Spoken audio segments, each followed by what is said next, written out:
Buenos días a nuestra amable radio audiencia y seguidores en Instagram, YouTube. A partir de este momento, 6 de la mañana, 33 minutos, Don Valentín en el tablero de controles, Anis Batista en la producción. Empezamos inmediatamente con todo lo que es noticia en el curso de las últimas horas. Mucha información en nuestra mesa de trabajo. Nuestros invitados especiales para la fecha, así que usted manténgase en sintonía que estaremos paulatinamente desgranando los temas y sobre todo aquellos que los demás no dicen, no pueden decir o no se atreven a decir. A la pausa de titulares, Don Valentín, a las 6:34 minutos de la mañana, motívase, con ánimo, motívese. Hoy es un nuevo día para hacer Panamá. Trabaje por usted, por su familia, por la nación. Al final todo se lo agradeceremos y empieza a cambiar el chip mental.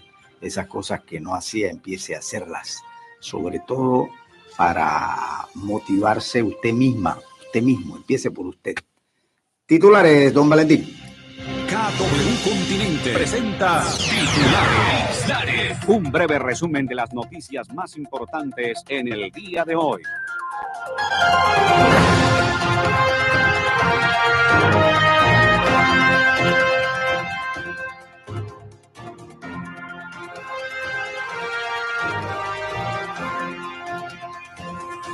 A esta hora, nuestros titulares para la fecha. Panama Ports tiene 3 años sin pagar por uso de puertos estratégicos. Según el contralor Anel Flores, la empresa ha justificado el incumplimiento de por un adelanto de $35 millones. Eso es producto de las declaraciones en medios locales del Contralor General de la República, don Anel Flores, quien subraya que no sabe el destino de los 35 millones. Imagínense. Se adelantaron. Dice Panamá Port, ¿dónde está la evidencia de que eso se adelantó y a quién se la adelantó? El Contralor General de la República dice que se pagaron 35 millones durante el gobierno de Laurentino Cortizo. Sin embargo, la Contraloría General de la República tiene una especie de desconcierto sobre el destino de dicho adelanto, ya que no se sabe en qué se utilizó o quién lo autorizó, generando dudas sobre la transparencia de esos fondos que debieron entrar a las arcas del Estado. Y no también está en duda el tema de los fondos de la minera, que tampoco se sabe a dónde fueron a parar. Dicen, no, eso entraron a los fondos públicos. ¿Dónde está la prueba de que eso entró y no se quedó en los bolsillos de particulares? Bueno, es la investigación que ahora debe iniciar el Ministerio Público, colateralmente a este informe de la Contraloría General de la República. No está muy claro el destino de esos 35 millones. Es un tema de profundas repercusiones porque se necesita ese chenchen. Fue a parar a manos de particulares. Por lo menos nos deja sembrar la duda el Contralor General de la República, porque Panama Ports lleva 3 años sin pagar por uso de puertos estratégicos, imagínese usted. Y este tema relacionado con Donald Trump, Panamá invoca carta de la ONU ante las intenciones de Trump. La pregunta es, ¿Panamá debe mantener la presencia china en Panamá a raíz de estos niveles de confrontación con Estados Unidos? La pregunta es si realmente producto de esto no habrán situaciones más preocupantes para Panamá. Y lo han esbozado varios economistas en redes, incluyendo declaraciones de analistas y demás, que Estados Unidos podría embargar cuentas del Estado panameño en Estados Unidos. Y si eso ocurriere, vamos a ver la eventualidad que ocurra, Panamá no podrá acceder a las cuentas de Nueva York desde donde paga la deuda externa, según el economista Ernesto Bazán y de otros analistas que han visto el tema. Esto podría ser una especie de default y no se podría financiar el presupuesto. No habrá dinero para pagar salarios ni cumplir gastos estatales. El problema puesto desde otra perspectiva. Ahora, ¿qué tiene que ver Varela en este tema? Pues tiene que ver mucho y bastante. En el desarrollo del programa estaremos hablando de este tema. No pierda, porque nadie lo menciona, no lo menciona. Y este señor es el responsable. De un solo plumazo terminó la presencia de la otra China en Panamá y abrió relaciones. Dice que cobró una cantidad de millones de dólares que están estipuladas, que están establecidas, que están como evidencia en los denominados Varela Leaks. Ese es un tema que debe ser analizado en su justa dimensión. Atención, Panamá. Y lo digo así a nuestros seguidores en YouTube. Nos puede seguir en YouTube e Instagram en este momento. Julio Miller PMA. Entra inmediatamente allí a donde estamos ahora mismo en los estudios de KW Continente presencialmente. Así que este tema va a dar para más y lo dejo ahí nada más. Y entonces la situación de Panamá es evitar a todas luces una especie de guerra con los Estados Unidos que es innecesaria para Panamá en este momento, manteniendo nuestra dignidad, soberanía y autonomía, pero hay algunos puntos que se deben aclarar, sobre todo en estas relaciones bilaterales. ¿Dónde están esos millones de dólares negociados por Varela? ¿A qué otro bolsillo fueron a parar? Y tiene un papel aquí el Ministerio Público para investigar esos temas. Estaremos hablando de lo mismo durante el desarrollo del programa.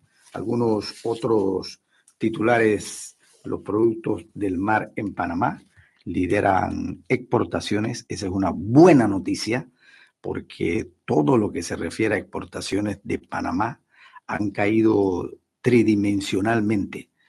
Entonces hay que meterle mano a eso porque significan divisas, significa desarrollo y una serie de potencialidades para el país. En el plano de las reformas a la Caja de Seguro Social, los cambios a la ley del Seguro Social aparentemente no han sido del total agrado del ministro de Salud y del director.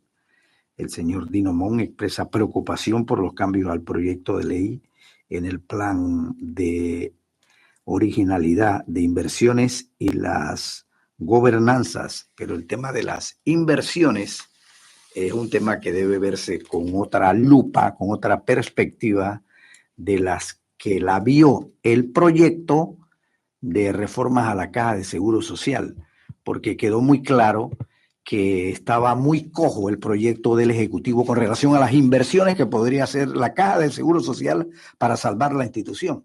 Y entonces quedábamos de segundones cobrando un porcentaje inferior al que podría cobrar el Estado panameño a través de la Caja de Seguro Social si se convertía en el factor primario de la transacción comercial y no que se la dejaba a la Caja de Ahorro, al Banco Nacional o a una empresa privada como aparentemente se pretendía hacer en el proyecto original. Así que no me parece que el señor Dino Mon tenga razón alguna en lo que expone.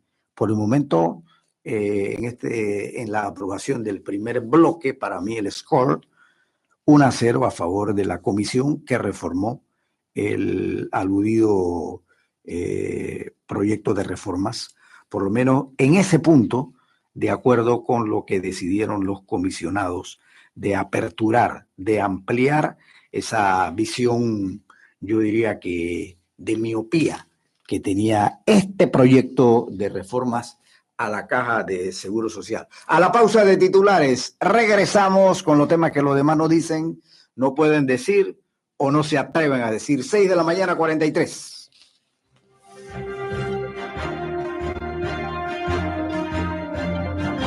La cadena radial Continente se honra en presentar al destacado abogado y periodista Julio Miller. Escúchelo de lunes a viernes de 6:30 a 7:30 de la mañana. En su programa Reporte Estelar. Reporte Estelar. En Reporte Estelar presentamos lo que está picando en este momento.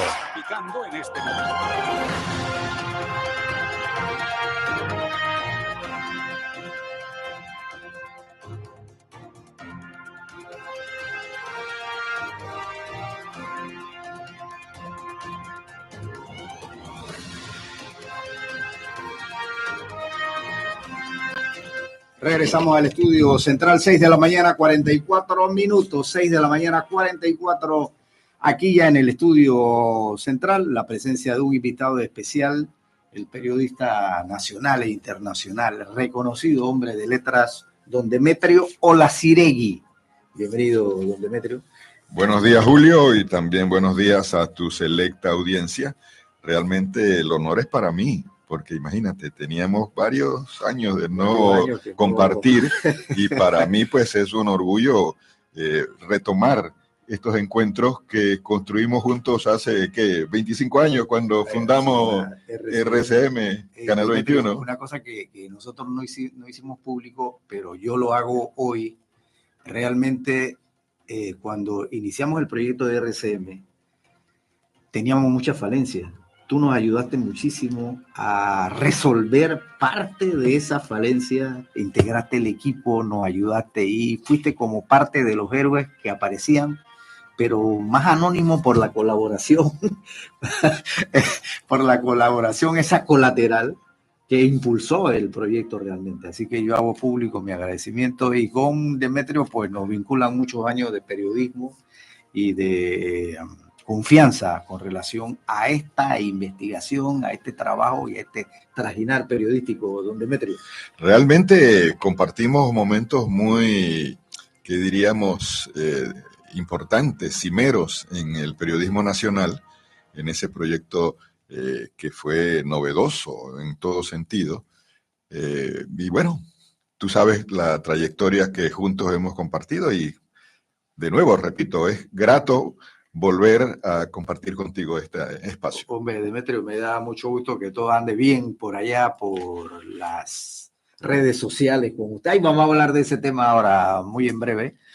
6 de la mañana, 46. Don Valentín, a esta hora nos vamos con don Edmundo Dante Dolfi, que estuvo también con nosotros en el proyecto. Nos vamos con lo que está picando don Edmundo. A ver si está ahí, director del periódico digital La Verdad Panamá. Voy con usted, don Edmundo. Panamá entero le escucha en este momento. Muy buen día, don Julio Miller, y un abrazo sincero a la distancia al colega y amigo también de siempre, don Demetrio Olaciregui. Un abrazo, Demetrio. Gracias, Edmundo. Para ti igual. Gracias. Bueno, esta mañana, hoy, el presidente panameño José Raúl Mulino afirmó hoy en el Foro Económico Mundial de Davos, Suiza, que su país, Panamá, tiene el derecho internacional de su parte frente a las intenciones del presidente de Estados Unidos, Donald Trump, de recuperar la gestión del Canal de Panamá. Tenemos el derecho internacional de nuestra parte en cuanto a la nacionalidad y la soberanía de Panamá sobre el canal, de nuestra parte para siempre, dijo el mandatario tras participar en una sesión en el Foro Económico Mundial. No se puede prometer que las tarifas de energía no van a subir. El mercado es muy cambiante y siempre impactan al consumidor, dijo el expresidente de la Sociedad Panameña de Ingenieros y Arquitectos, el ingeniero Gustavo Bernal. La revisión tarifaria de energía eléctrica que ocurre cada 6 meses no siempre refleja la realidad de lo que los usuarios deben pagar. Expertos en el sector eléctrico, entre ellos Gustavo Bernal, explica que esta situación se debe a la complejidad del mercado eléctrico en el país, el cual depende de diversos factores, entre ellos los contratos con empresas distribuidoras, los costos de generación y la fluctuación en el consumo. El problema es que no se puede prometer que las tarifas no van a subir. La realidad es que los costos asociados al suministro eléctrico varían muchas veces y esos cambios impactan directamente el bolsillo del consumidor final. Crecen las preocupaciones en el ámbito económico y financiero de Panamá ante las amenazas cada vez más reales del presidente Trump de quitarnos el Canal de Panamá. Analistas consideran que este escenario no es nada positivo para la atracción de la inversión extranjera y mucho menos norteamericana. La inestabilidad y la tensión que se genera con este tipo de acciones aleja toda posibilidad de nuevas inversiones extranjeras directas que generen trabajo formal en el país, que es lo que requiere precisamente la Caja del Seguro Social para reflotar su programa de invalidez, vejez y muerte, que se encuentra en este momento en cuidados intensivos. Y en las internacionales, la decisión de Estados Unidos de cancelar la cita a través del programa TVP-1 ha generado incertidumbre entre las decenas de miles de personas migrantes paradas en la frontera norte de México, región que atraviesa un profundo desafío logístico y humanitario sin claridad sobre nuevas alternativas migratorias, mientras la fronteriza ciudad Juárez en el estado de Chihuahua se convierte en un símbolo de la tensión y el sufrimiento que enfrentan quienes buscan un futuro mejor en Estados Unidos. Organizaciones como el Buen Samaritano enfrentan nuevos retos para atender a quienes han quedado en el limbo migratorio. También, aparte de eso, Julio, el presidente Trump desde ayer dio vía libre para la persecución y búsqueda de inmigrantes, ahora también incluyendo iglesias y planteles escolares, cosa que antes era intocable, o sea, en otras palabras, sagrado. Hasta aquí lo que está aplicando, don Julio. Oiga, don Edmundo, usted que le mete al tema económico, un reporte de JP Morgan indica que los bonos soberanos de Panamá ya se están negociando peor de lo que habría sido si el país hubiera perdido el grado de inversión en el resto de las agencias de riesgo. Wow. Esta evaluación nos pone en entredicho, usted que le mete a la investigación económica, cuáles serían los alcances de este escenario. Bueno, los alcances son catastróficos, Julio, porque esto se suma a la pérdida del grado de inversión y ahora mismo Panamá no tiene mayores opciones de buscar financiamiento en el mercado internacional en estas condiciones. Aquí el punto es que las amenazas del señor Trump ya están generando un terremoto financiero que impacta negativamente a las intenciones o la estrategia económica que tiene el país. Aquí lo que viene es una situación muy difícil, ya no solamente para el Estado panameño, sino que el dólar nos va a costar a cada uno de nosotros mucho más.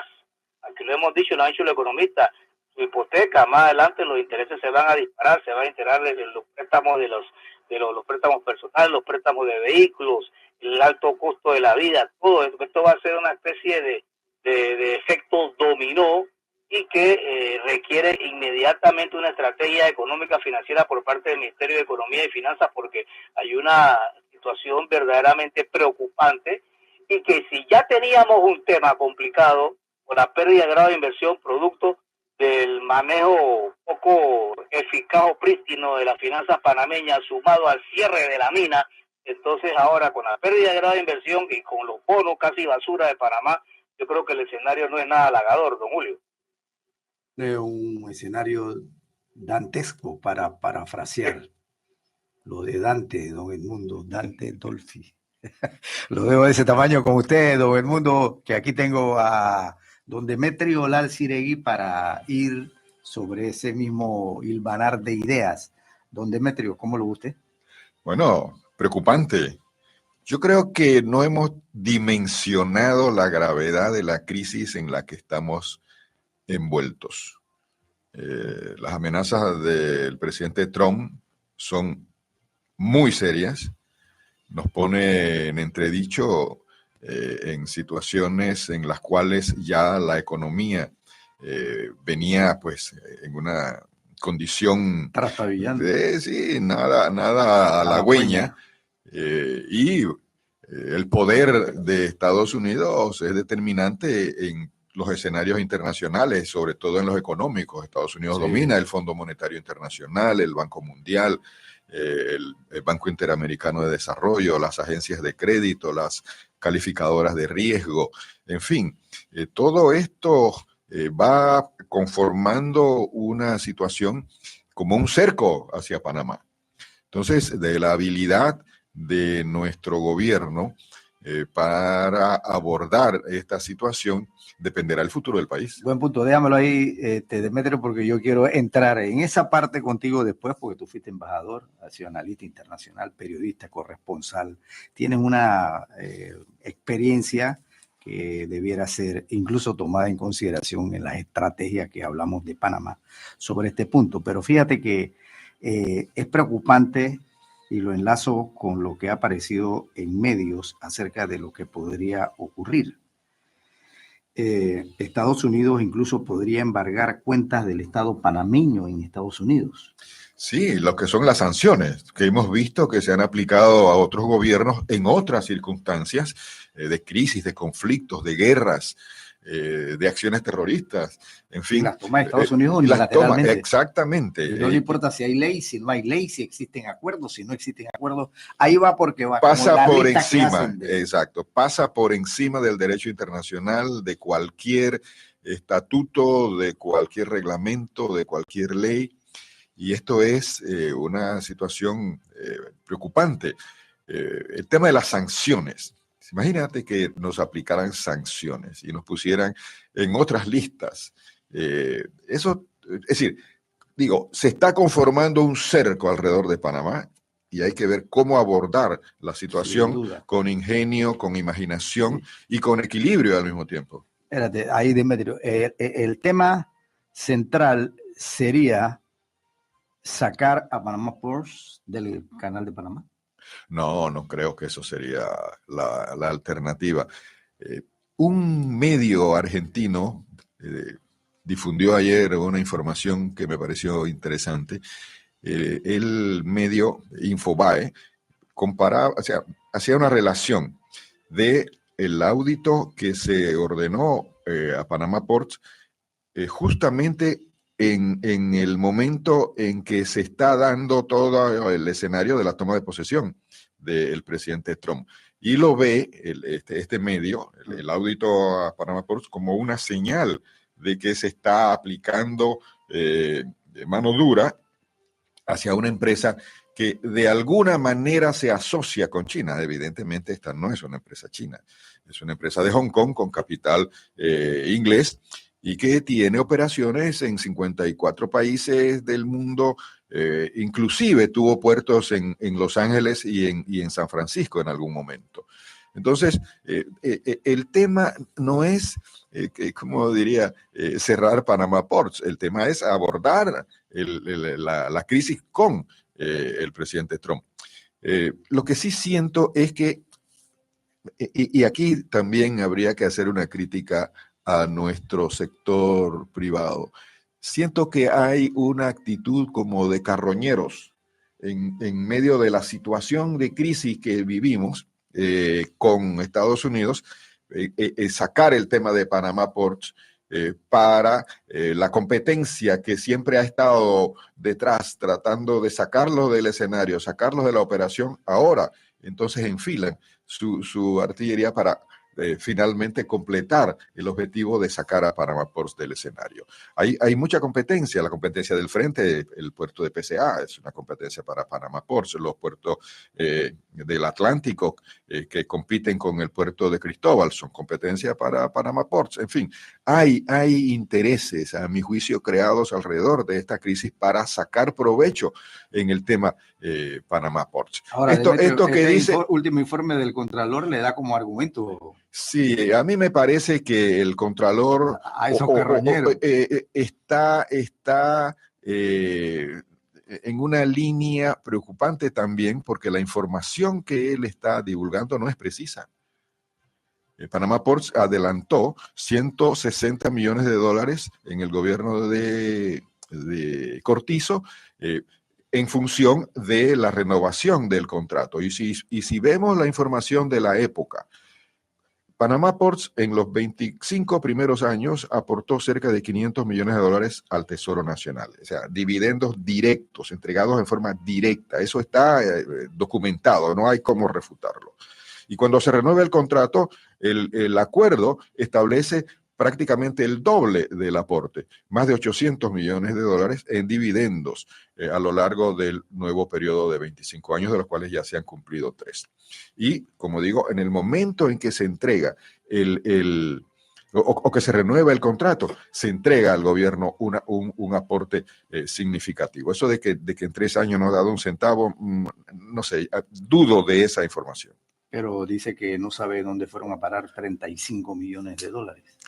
Bueno, eso es lo mismo que los 500 millones de la mina, que se habló tanto de que se le dio al presidente Cortizo en su periodo 535 millones, algo así, de la mina, y que no saben qué hicieron con eso. Eso entra al fondo común del Tesoro Nacional y tú no puedes identificar cada dólar dónde se fue.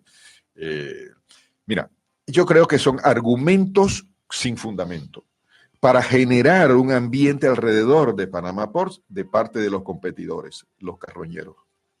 Pero sin duda que el informe de la Contraloría tendría que ser sustentado en algo que amerite, por ejemplo, una investigación del Ministerio Público. Alrededor de 35 millones que supuestamente debieron entrar al Fisco Nacional y que aparentemente fueron desviados a otro curso en lo que el Contralor define como una especie de desconcierto sobre el destino de esos 35 millones.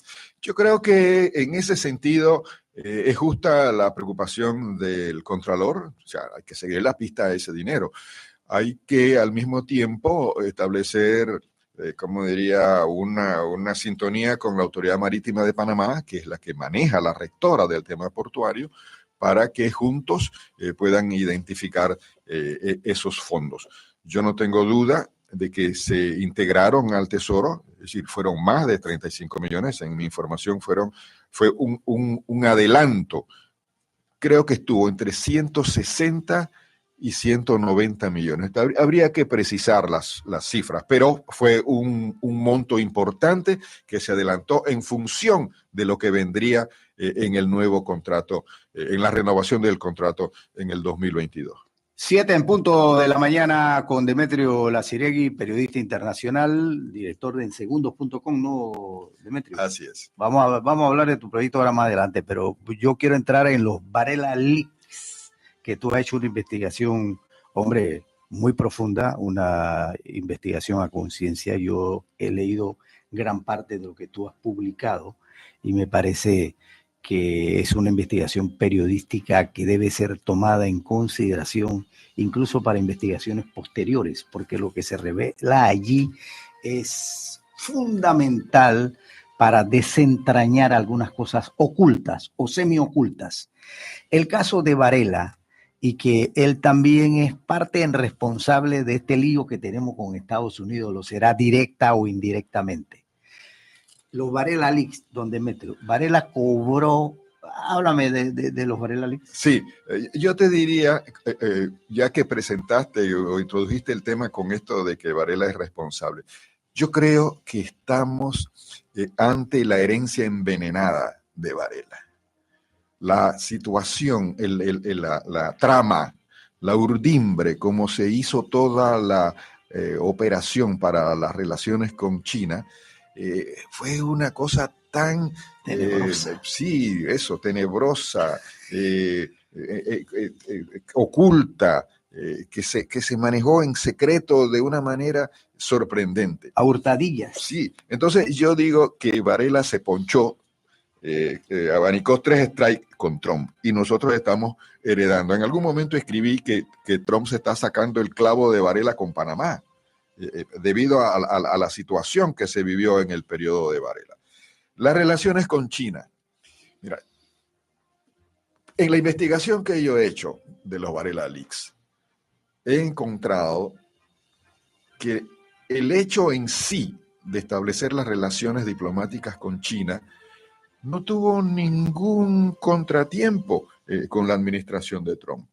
Yo estoy convencido de que en la reunión que sostuvo el presidente Trump con el dictador chino Xi Jinping en Mar-a-Lago en abril del 2017, 2 meses antes de que se establecieran las relaciones con China, se trató el tema de Panamá y China.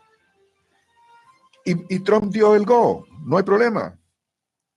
Xi Jinping se lo transmite a Varela y se establecen las relaciones el 13 de junio del 17.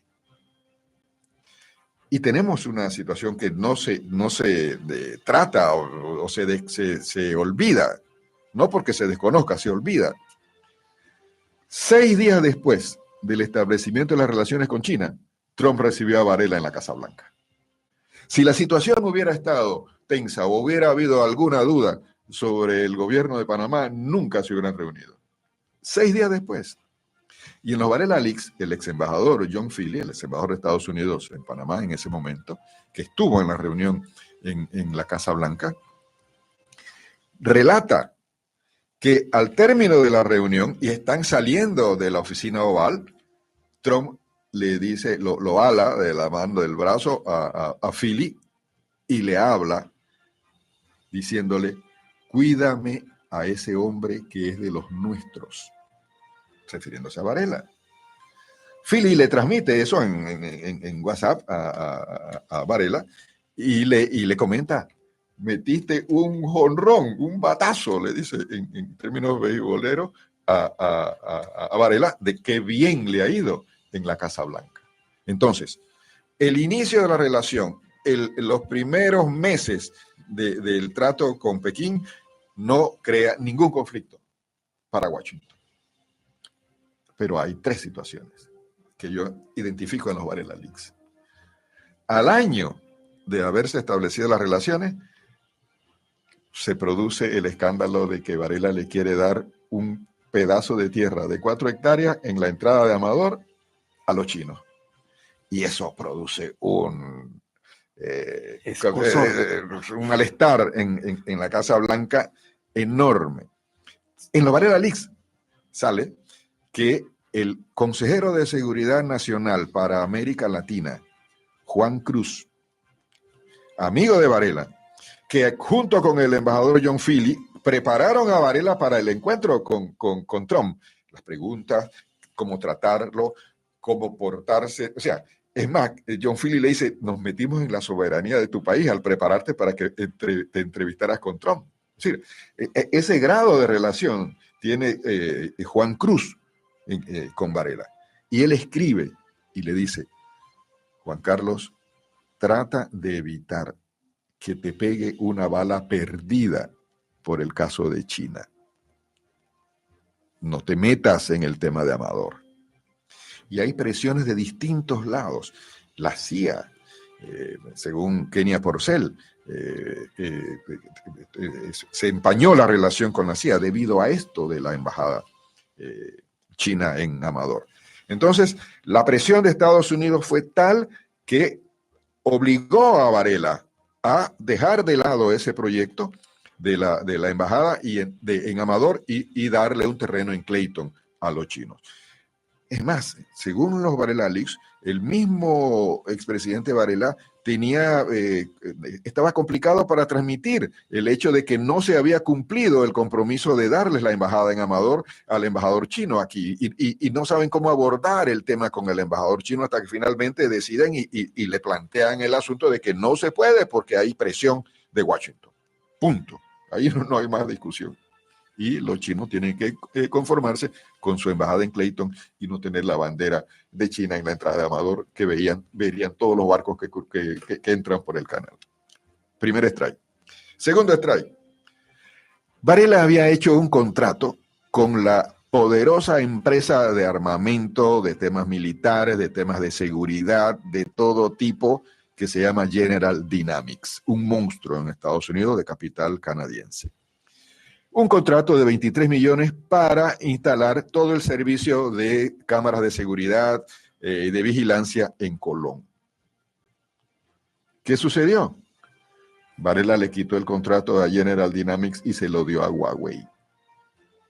En los Varela Leaks, uno de los momentos más difíciles, creo, de la gestión de John Philly fue ese día cuando de la Casa Blanca lo llaman, lo despiertan prácticamente ese día y le dicen, what the fuck, John. Es una grosería total. O sea, en panameño ni lo podemos traducir. Y entonces le dicen, oye, en Panamá acaban de quitarle el contrato a General Dynamics para dárselo a Huawei. ¿Qué es esto? Carajo, y entonces él, está en la Varela Leaks, llama al expresidente Varela y le dice, what the fuck, John, yo no quiero que de nuevo de la Casa Blanca me despierten insultándome. ¿Qué es lo que pasa contigo? Y entonces Varela trata de explicar la situación. No hay nada que explicar. Rompió un contrato con Estados Unidos para dárselo a los chinos. Ese es el segundo strike. Espérate, déjamelo en el segundo strike, no nos ponchemos todavía con él, porque él nos ha ponchado al país entero, porque yo voy a demostrar en este programa que Varela es en gran parte responsable de todo esto que estamos recibiendo. La herencia envenenada. Sí, ¿tú compartes mi opinión? Absolutamente. Bien, voy a irme a la pausa para regresar con el tercer strike y otras cosas, los temas que los demás no dicen, no pueden decir o no se atreven a decir. Por aquí nada más, 7 de la mañana, 9 minutos. Regresamos en breve con Demetrio Laciregui, nuestro invitado especial.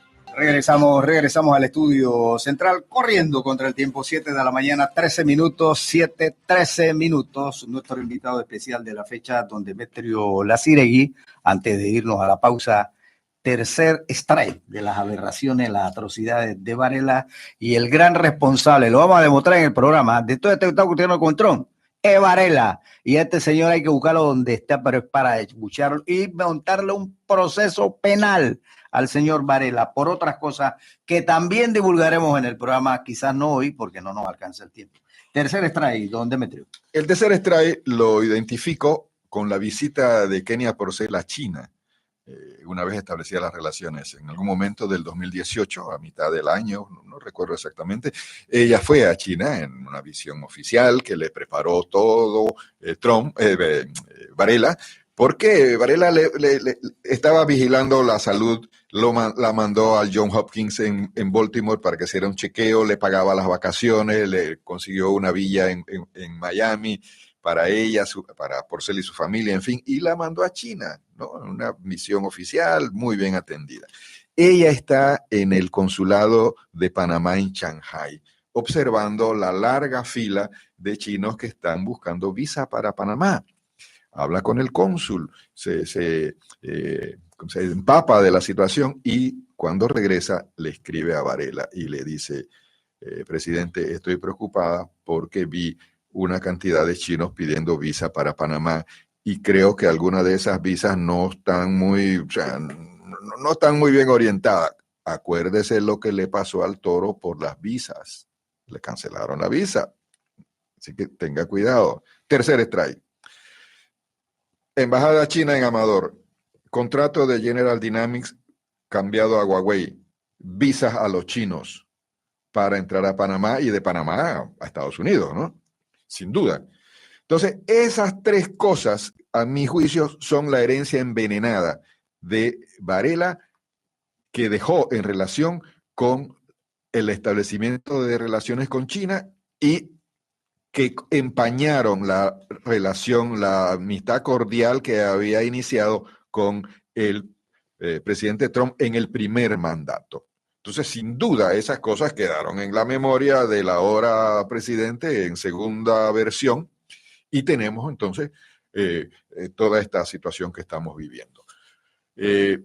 Yo quisiera parar aquí, Julio, y hacer un rápido recuento de cómo entramos en el tema de los Varela Leaks. Sí, lo que hay que ver es el origen de las investigaciones. Exacto. Demetrio. Bueno, yo tuve la oportunidad de recibir de parte de mi amigo Gerardo Berroa en octubre del 19 los primeros archivos de los Varela Leaks, porque el archivo original fue entregado al diario La Estrella y yo tuve copia de esos archivos. Dándome cuenta del volumen de lo que había ahí, tomé algunos temas en ese momento para analizar y dejé el asunto ahí a un lado. Hace año y medio volví sobre el tema. Recuérdate que primero salió del archivo, no había ninguna, diríamos, gancho oficial de donde colgar los Varela Leaks, hasta que el 5 de noviembre del 2019, aparece en una página web varelaleaks.com. Y todo el mundo se pegó ahí. Entonces ya había cómo sustentar la información y empezó a publicarse en base a lo que había aparecido en un sitio que se llamaba varelaleaks.com. Entonces, con el correr del tiempo, ese sitio fue eliminado por, me imagino, Varela. Y no hubo dónde encontrar los Varela Leaks. Los que lo lograron grabar del sitio, pues lo tenían, y yo tenía el original, o uno de los originales del archivo. Entonces empecé a revisarlo con calma, detenidamente. ¿Qué son los Varela Leaks? Los Varela Leaks son 813 intercambios de teléfono entre Varela y 813 personas. El volumen, imagínate, el volumen de esos 813 temas están contenidos en más de 9.000 páginas de chateo. Imagínate tú. Entonces, de los 800 y tantos, hay alrededor de 200 identificados con nombre. Julio Miller, Demetrio Laciregui, fulano de tal. O sea, identificados, tú ves el nombre. Pero hay 600 que está el teléfono. Entonces hay que meterse a leer con mucho cuidado cada uno de esos intercambios para identificar con quién está hablando Varela. Muy prolijo ese trabajo. Sí, muy detallado. Pero además de los 813 intercambios, hay más de 3.000 fotos y más de 1.000 videos. ¿Por qué? Porque quienes le escribían a Varela le mandaban fotos, le mandaban un video de la inauguración de una obra o de una actividad o de una fiesta, en fin, algo que ilustraba lo que estaban hablando con el presidente en ese momento, ¿no? Entonces, son 25 gigabytes. Es un archivo enorme, pesado, enorme, pesado, ¿no? ¿Qué hay en los Varela Leaks así sobresaliente? Demuestra que alrededor del poder había 3 o 4 personas que eran determinantes. Primero, ¿y esa obsesión con Martinelli? Espera, vamos primero. Primero, y yo diría Kenia Porcel. Kenia Porcel tiene 3 celulares distintos. De las 9.000 páginas, yo diría que 1.000 son el 10% son de intercambios con Kenia Porcel. Un celular permanente de intercambios, un celular solamente para la extradición de Martinelli, y ahí vamos a entrar en la obsesión de Martinelli, y un tercer celular en el que trataban cosas familiares y de su romance permanente que mantenían o que alimentaba Varela con la ex procuradora, no de nivel carnal, digo yo, sino más bien una relación en la que había como un coqueteo permanente de parte de Varela y de atenciones con ella, y ella se sentía muy halagada de parte del expresidente, que le mandaba buenas noches, besitos de aquí, florecitas y cosas en los coqueteo rampante en los Varela Leaks, ¿no? Segundo personaje en ese escenario, Poppy Varela, que tiene un peso importante, sobre todo en la trama de Odebrecht y en la operación como operador político en la Asamblea. Y tercero, Rolando López Picuiro, que tiene también una enorme cantidad de intercambios con el expresidente, pero fundamentalmente en temas de seguridad y en operaciones de la Corte Suprema. El operador de la Corte Suprema... Claro, el operador de la Corte Suprema era Picuiro. Ese era el hombre de Varela. Es más, después que hay un proceso en el que podría la Corte haber fallado a favor del expresidente Martinelli, y que tenía a todo el mundo asustado de que la Corte podía fallar a favor del presidente Martinelli, Picuiro logró gestionar en la Corte el voto, y al final el voto fue contrario al expresidente Martinelli. Y ahí, en ese momento, Picuiro le pide al expresidente Varela $1 millón para darle un bono a los magistrados. Es decir, una cosa está pegada a la otra. Hubo plata de por medio y está comprobado en los Varela Leaks. La obsesión del expresidente Varela con Martinelli es algo realmente enfermizo. Su gobierno giró alrededor de perseguir a Martinelli. Sí, una cosa, pero realmente que es clínica. ¿Dónde se origina esa aversión, ese afán de destruirlo? Porque él le dice a Kenia Porcel: mi misión en la vida es destruir a Martinelli. Desde dónde nace no lo encuentro en los Varela Leaks. Eso tiene que estar en otra instancia, en otras circunstancias. Pero prácticamente se despertaba o sea, amanecía y terminaba el día con el tema de Martinelli. Así lo intercambiaba con el empresario Stanley Mota, lo intercambiaba con el ex embajador de Estados Unidos, que jugó un papel también nefasto en el tema de Martinelli, porque el ex embajador dice que mi yihad, ¿no? Mi guerra santa es también destruir a Martinelli. Entonces ahí se asociaron, se conjugaron el hambre con la gana de comer. para hacer lo que ocurrió. Hay un caso interesante que Varela manda al diputado Fanovich a Miami cuando el expresidente estaba detenido, luego que le negaron el asilo político, detenido en Miami, y para ver, ¿no? En qué estado se encuentra Martinelli y qué actitud va a tener frente a la extradición, porque ya estaba en curso la extradición. Y Fanovich regresa y está en los Varela Leaks y le dice al expresidente: el compromiso que acepta el presidente Martinelli es que se le respete el principio de especialidad. Toda la extradición debe girar en torno al principio de especialidad. Varela Leaks, registro histórico. Entonces, cuando se da la extradición, Varela entra en pánico, porque se lo avisan de un viernes para un lunes. Y entonces no sabe qué hacer. Y coordina. Él estaba en Londres, la ex procuradora estaba en Barcelona, rumbo a Ámsterdam para regresar a Panamá. Varela está en Londres, rumbo a Rusia, al Mundial de Fútbol. Y ellos entran en pánico. ¿Qué hacer? ¿Qué hacer? Y comienza una operación, Julio, que es impresionante. De las 12 de la noche, de la madrugada, de domingo a lunes, del día de la extradición, 12 de medianoche, hasta las 7 de la noche de ese lunes, o sea, 19 horas, digamos, de intercambio. Ellos intercambiaron 410 chats. Varela con Porcel.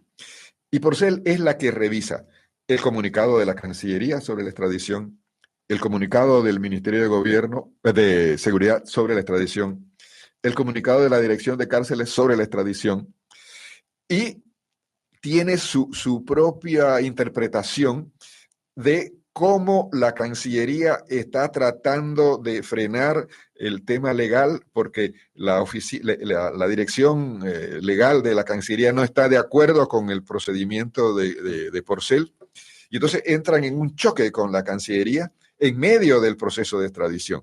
Pero quien lleva la voz cantante y la operación, diríamos, formal de todo el proceso es Porcel.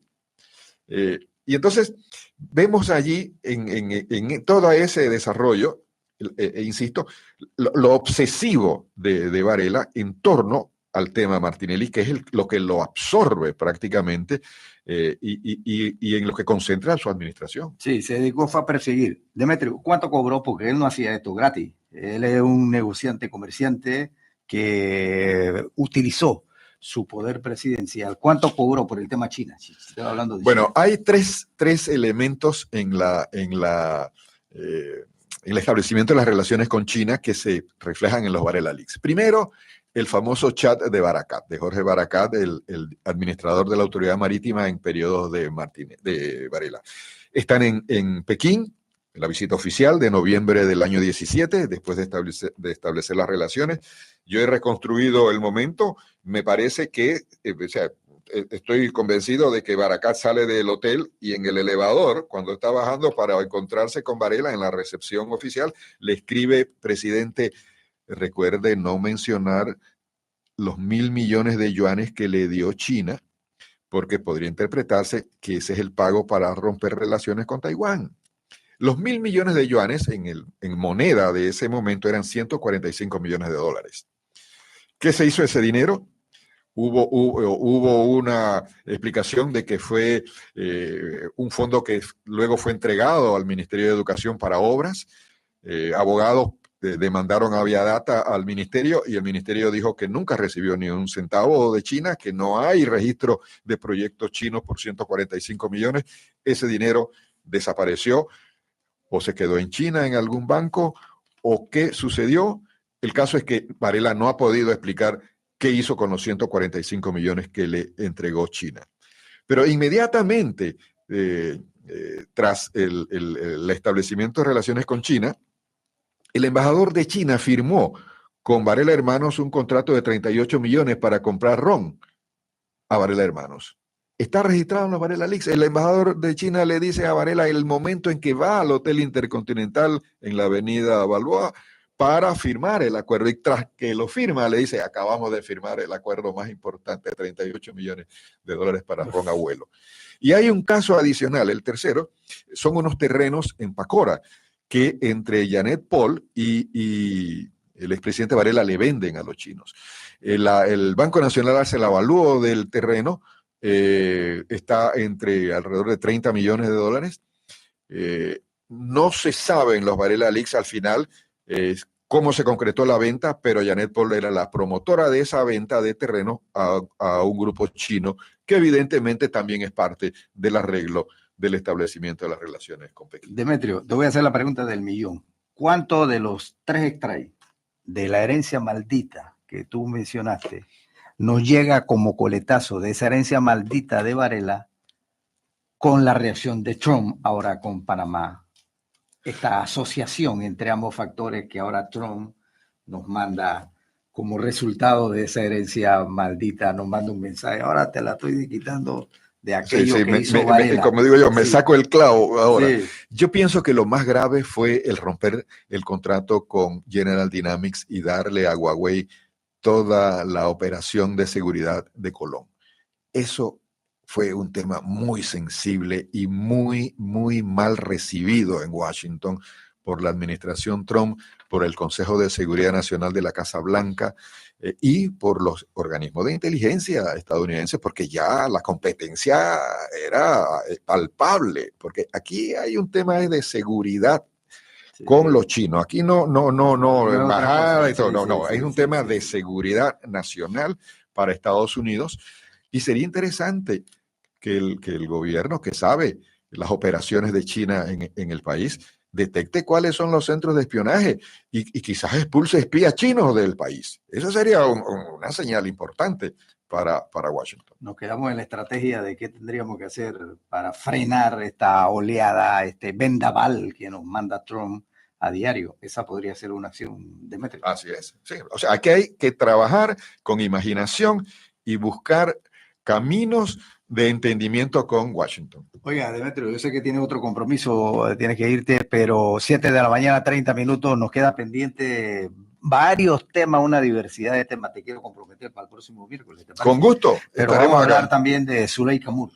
Sí, cómo no. Y su papel en el tema Jaime Lazo, la Fundación James, y todo el proceso de cómo ella, siguiendo instrucciones del expresidente Varela, que finalmente hasta la premia con $168,000 que le da como beca para una sobrina que tenía estudiando en Savannah, Georgia. El otro miércoles te decimos lo tuyo. 7 de la mañana, 31, me voy. Sigue don Irene Hernández. Gracias, don Demetrio. Un gusto. Abrazo fraterno al amigo de siempre, don Demetrio Laciregui, reconocido periodista nacional. Nos vamos. Sea feliz.